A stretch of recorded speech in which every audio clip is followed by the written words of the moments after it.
নিখিল, তুমি কাল রাতে বলছিলে না তোমার লুচি আর আলুর দম খেতে ইচ্ছা করছিল?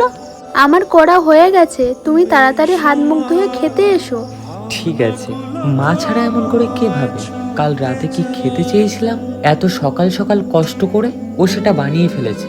বৃষ্টি, আমি অফিসে বেরোলাম। ঠান্ডা তো ভালোই লাগিয়েছো, কাল রাতে কাশি হচ্ছিল।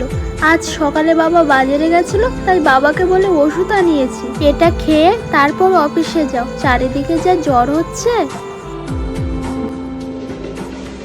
ছাড়ো, কি করছো? আমার অনেক কাজ আছে। তুই না থাকলে আমার সকালটা কি এইভাবে শুরু হতো? আমার কি মনে হয় জানিস, আগের জন্মে তুই আমার মা ছিলিস। আমি কিছু না বললেও তুমি সবকিছু বুঝে নাও কি করে?